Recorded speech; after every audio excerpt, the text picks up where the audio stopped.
পরিবেশের উপর ওতপ্রোতভাবে নির্ভর করলেও পরিবেশ নিয়ে সচেতনতা দেখা যায় খুবই কম। প্রকৃতির উপর চলছে নির্যাতন, আর নষ্ট হচ্ছে পরিবেশ। এখন প্রকৃতি ব্যাকুল হয়ে সংকেত বাণী পাঠাচ্ছে। ভারসাম্য ঠিক না থাকায় তার প্রভাবে সবচেয়ে বেশি ক্ষতিগ্রস্ত হবে মানুষই।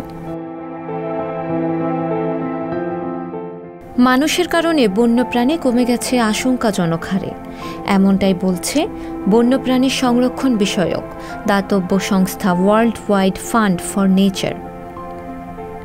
একে বিপর্যয়কর বলে আখ্যাও দেয়া হয়েছে।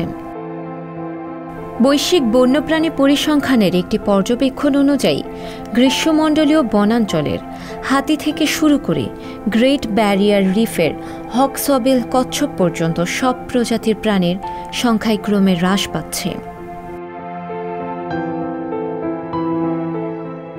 দূষণ, খনি ও নাগরিক অস্থিরতা সহ অন্যান্য হুমকির কারণে বিশ্বের ৬০% অ্যামাজন নদীর গোলাপি ডলফিন নিশ্চিহ্ন হয়ে গেছে। দ্য লিভিং প্ল্যানেট রিপোর্ট এর প্রতিবেদনে দেখা যায় গত ৫ দশকে ৫,০০০-এর বেশি পাখি, স্তন্যপায়ী, উভচর, সরীসৃপ ও মাছের সংখ্যা পরিবর্তন হয়েছে। আবাসস্থল কমে যাওয়া বন্য জীবনের জন্য সবচেয়ে বেশি হুমকির। এরপরে একে একে অতিরিক্ত শোষণ, আক্রমণাত্মক প্রজাতি, রোগ, জলবায়ু পরিবর্তন ও দূষণ এর বিলুপ্তিতে প্রভাব ফেলে।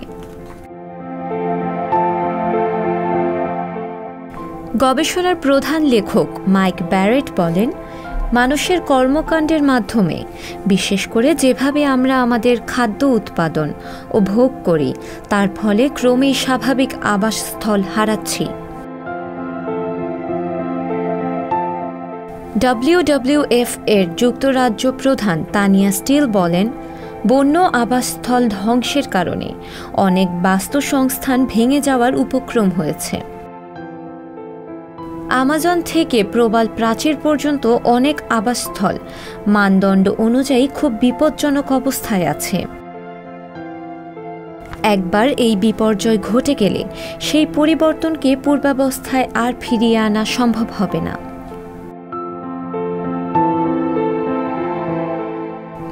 বিশ্ব নেতারা কলম্বিয়ায় জাতিসংঘের জীববৈচিত্র্য সম্মেলনে প্রকৃতি পুনরুদ্ধারের উপায় নিয়ে আলোচনা করার জন্য একত্র হওয়ার প্রস্তুতি নিচ্ছেন।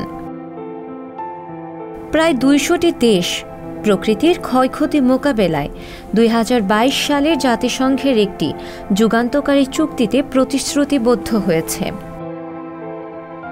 যেখানে ২০৩০ সালের মধ্যে পৃথিবীর ৩০% প্রকৃতির জন্য সংরক্ষণ করার পরিকল্পনাও রয়েছে।